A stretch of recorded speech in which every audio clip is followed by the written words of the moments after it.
செய்ய போகிறது பார்த்தீங்கன்னா வெஜ் புலாவுங்க. அது எப்படி செய்யலாம்னு பார்க்கலாம். வீடியோக்குள்ளே போகலாம்.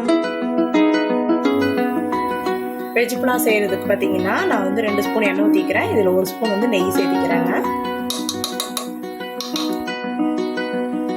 ஏலக்காய் 3, கிராம்பு 3, பிரிஞ்சி இலை 1 அதை உடச்சி வச்சுருக்கிறேன். பாசி வந்து கொஞ்சம் எடுத்து வச்சுக்கிறேன். பட்டை 1 எடுத்துக்கிறேன். அன்னாச்சி பூண்டு இதெல்லாம் இப்போ கூட சேர்த்திக்கலாம். பெரிய வெங்காயம் 1 பெருசாக எடுத்துருக்கிறேன். பச்சை மிளகாய் காரத்துக்கு ஏற்ற மாதிரி எடுத்துருக்கிறேன்.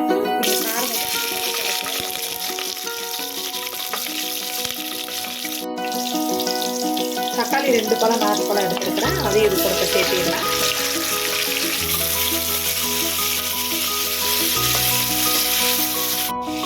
பீன்ஸ் கேரட் வந்து நான் நீளம் வாக்கில் கட் பண்ணியிருக்காங்க. அது கொஞ்சம் சேர்த்திடலாம்.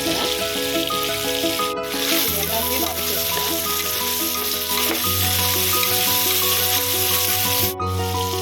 இஞ்சி பூண்டு பேஸ்ட் வந்து சோம்பு சேர்த்து அரைச்சிருக்கேங்க. இதையும் இப்போ கூட சேர்த்திடலாம். இதில் 1.5 ஸ்பூன் சேர்த்துறேன். காயெல்லாம் போட்டதுக்கப்புறம் இஞ்சி பூண்டு சேர்த்துக்காங்க. ஏன்னா இந்த புலாவுக்கு கொஞ்சம் டேஸ்ட் நல்லாயிருக்கும். இஞ்சி பூண்டு மட்டும்தான், நம்ம வேறு எந்த மிளகாத்தூள்லாம் சேர்க்க போகிறதில்ல. இஞ்சி பூண்டெல்லாம் நல்லா வதங்கிடுச்சு. இந்த ஸ்டேஜில் நம்ம கழுவி வச்சு அரிசி அது கூட சேர்த்துக்கலாம். அரிசி போட்டதுக்கப்புறம் இந்த மாதிரி லேசாக கலரிக்காங்க. வீட்டு அரிசியை தான். இதில் வந்து பாஸ்மதி ரைஸில் கூட செய்யலாம். ரொம்ப நல்லாயிருக்கும். இதுலேயும் செய்யலாம். ரொம்ப டேஸ்ட் நல்லாயிருக்கும். ஆனால் ஒயிட் கலரில் தான் இருக்கும். இப்போ புலாவுக்கு தேவையான அளவு உப்பு போட்டுக்கலாங்க. இப்போ இந்த ரைஸ்க்கு ஏற்ற அளவு தண்ணி எடுத்துக்கலாங்க. இப்போ நான் வீட்டில் வளர்த்துன புதினாவை இப்போ வந்து இதெல்லாம் நம்ம கட் பண்ணிக்கலாம் சாப்பாட்டுக்கு. இந்த மாதிரி உங்கள் வீட்டில் பூத்தொட்டி ஏதாவது வச்சு கூட நீங்கள் இந்த மாதிரி வளர்த்து உங்களுக்கு டிஷ்ஷுக்கு தேவையானதெல்லாம் பண்ணிக்காங்க. இப்போ நம்ம வீட்டில் பூத்த புதினா தலையை சேர்த்திடலாங்க. மல்லித்தூள் வந்து 3/4 ஸ்பூன் சேர்த்துருங்க. அவ்வளோதாங்க. இப்போ நம்ம குக்கர் மூடி போட்டு 3 விசில் விட்டு எடுத்துடலாங்க.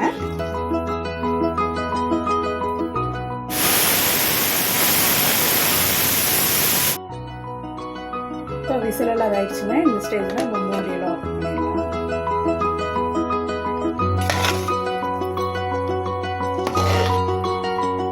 இப்போ வேற ஒரு பாத்திரத்தில் மாற்றிடலாம். நல்லா கம்மியும் நல்லா மணக்குது. சூப்பராக இருக்குது. ஒயிட் புலாவ் சூப்பராக இருக்கும். அருமையான வெஜ் புலாவ் ரெடி ஆயிடுச்சுங்க. ஹாட் பாக்ஸ்லலாம் மாற்றியாச்சு. நீங்களும் உங்கள் வீட்டில் செஞ்சு சாப்பிடுங்க. ரொம்ப டேஸ்ட் நல்லாயிருக்கும். டிஃப்ரெண்ட்டாகவும் இருக்கும். இந்த வீடியோ உங்களுக்கு பிடிச்சிருந்தேன்னா லைக் பண்ணுங்கள், ஷேர் பண்ணுங்கள், கமெண்ட்ஸ் பண்ணுங்கள். மறக்காமல் உங்கள் ஃப்ரெண்ட்ஸ்க்கெலாம் ஷேர் பண்ணிவிட்டு இது எப்படி இருக்குன்னு கமெண்ட்ஸில் மறக்காமல் சொல்லுங்கள்.